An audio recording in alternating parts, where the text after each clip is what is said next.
네, 1과목 시작하겠습니다. 먼저 2024년 출제 과목에 대한 좀 변동이 있어요. 그래서 보시면 데이터 모델링의 이해 파트는 동일한데 데이터 모델과 성능 측면이 좀 바뀌었죠.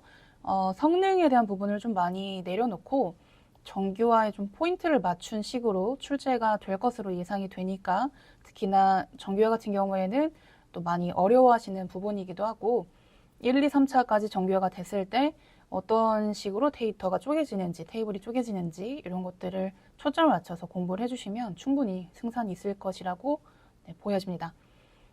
본격적으로 들어가기에 앞서 저희가 용어 정리를 좀 먼저 하고 들어갈게요. 우리가 흔히 데이터베이스라고 하는 건 그냥 간단히 말해서 데이터의 집합이라고 보시면 됩니다.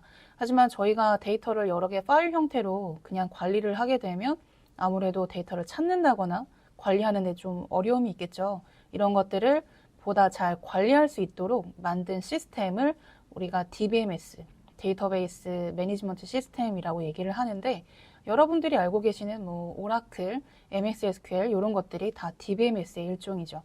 이런 DBMS는 데이터베이스가 설계가 되어야 될 필요가 있고 그 데이터베이스의 설계 부분이 이제 1과목에서 출제가 되는 부분이기 때문에 용어들에 대한 내용 그리고 데이터베이스의 어떤 설계 방식 이런 것들을 좀 이해해 줄 필요가 있는데 일단 보시면 제가 만약에 학생 정보를 저장하기로 했어요. 그러면 학생이라고 하는 테이블이 필요한 거죠. 흔히들 여러분들이 그냥 엑셀에 어떤 데이터를 표 형식으로 만들었다라고 보시면 그 표가 테이블이라고 보시면 될 것 같습니다. 근데 이 테이블이라고 하는 용어는요, 때로는 엔터티라고 부르기도 하는데 이게 물리적 설계 방식이냐 아니면 논리적 설계 방식이냐에 따라 달라요. 즉 예를 들면은 저희가 설계 도면을 가지고 있다. 그럼 설계 도면에서는 엔터티, 그다음에 속성, 인스턴스 이렇게 불리는 거고 그게 이제 건물이 지어져서 물리적으로 만들어지잖아요. 그런 단계에서는 각각 테이블 그리고 컬럼, 그다음에 행 이런 식으로 용어가 매칭이 된다라고 보시면 될 것 같아요. 그래서 사실상 테이블과 엔터티가 같은 말이고 그리고 속성과 컬럼, 열이라고도 하시죠. 같은 말이고 각각의 행들이 있는데 이 행들의 집합을 또 인스턴스라고 부르는 것 뿐입니다. 그래서 같은 의미라고 보시면 될 것 같고요. 자, 그래서 본격적으로 이제 모델링에 대해서 설명을 좀 드리면 자, 그래서 제가 어떤 데이터를 저장을 해야 될 상황이 생겼어요. 업무적으로든. 그러면 그 데이터의 어떤 요구사항 같은 게 있을 거잖아요. 그런 것들을 이제 만들어가는 과정을 이제 모델링이라고 보시면 됩니다. 흔히 여러분들이 가계부를 만드실 때도, 가계부 데이터를 만드실 때도 어떤 컬럼에 날짜 컬럼, 그리고 가격 컬럼, 이런 것들을 정의하시잖아요. 그런 정의를 시작으로 해서 어떤 유형의 데이터를 만들까 이런 것들을 이제 쭉 정의해내는 그런 과정을 모델링이라고 보시면 되겠죠. 그래서 현실 세계의 비즈니스 프로세스와 데이터 요구사항을 이제 추상적이고 구조화된 형태로 표현하는 방식이다라고 설명이 되어 있고요. 그러다 보니까 특징이 좀 단순화될 필요가 있어요. 그러니까 너무 우리가 데이터가 좀 복잡하게 되면은 그거를 계속 업무적으로 사용하기가 좀 번거롭겠죠. 그래서 최대한 단순화시켜서 핵심 요소에 집중을 할 필요가 있다라는 얘기고요.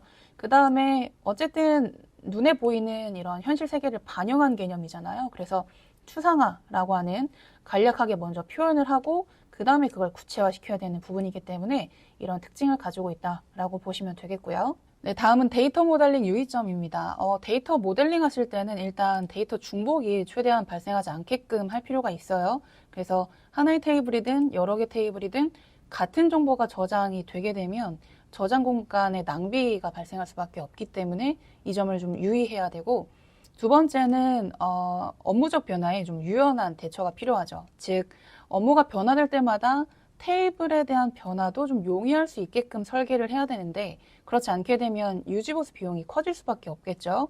예를 들면 제가 수강 이력이라고 하는 테이블을 만드는데 과목당 컬럼으로 만들었다라고 한번 가정해 보세요. 즉 수학 컬럼, 과학 컬럼, 국어 컬럼.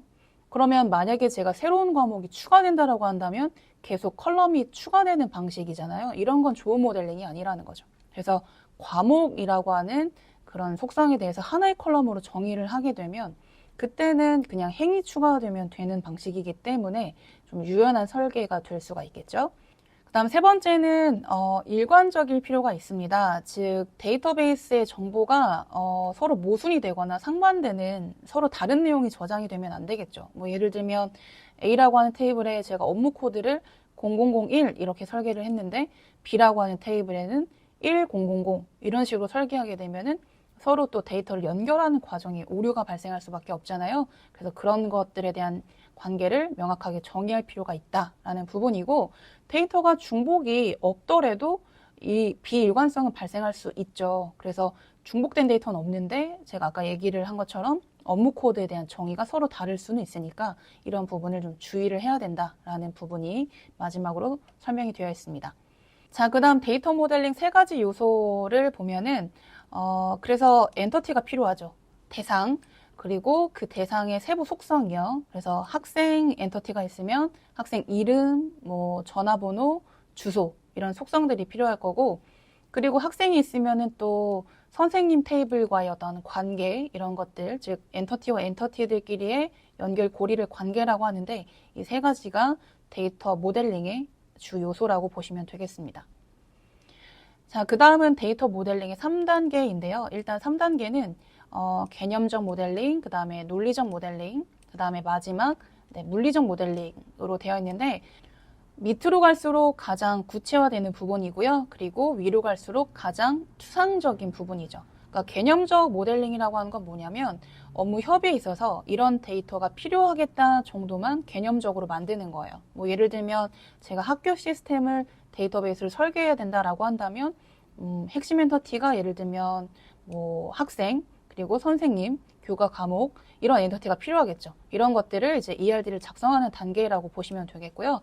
논리적 모델링은 여기서 조금 더 상세하게 들어가는 거예요. 그래서 세부 속성, 뭐 예를 들면 학생 엔터티에는 뭐 이름, 뭐 주민번호 이런 것들이 필요하다.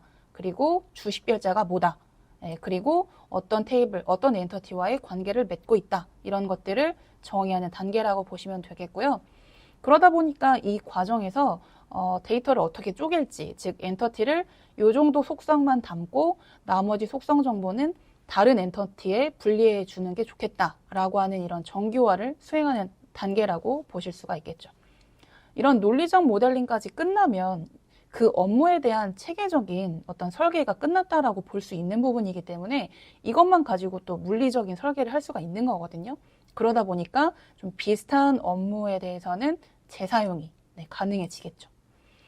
자, 마지막으로 물리 모델링은 뭐 앞에서 만든 그런 논리적 단계의 설계도를 있는 그대로 실제로 만드는 과정이라고 보시면 돼요. 그래서 물리적이라는 표현을 쓴 거고, 아무래도 이렇게 우리가 물리적으로 생성을 할 때는 테이블이나 어떤 컬럼 이런 것뿐만 아니라 데이터베이스의 어떤 성능, 전반적인 성능이라던가 그 다음에 디스크의 저장 구조는 어떨지, 즉 어디 테이블 스페이스에 넣어야 되는지, 그리고 보안은 어떤지, 그리고 각각의 테이블들마다 권한이 통제될 필요가 있기 때문에 그런 것들을 전반적으로 고려하는 가장 구체적인 모델링 단계라고 생각하시면 됩니다.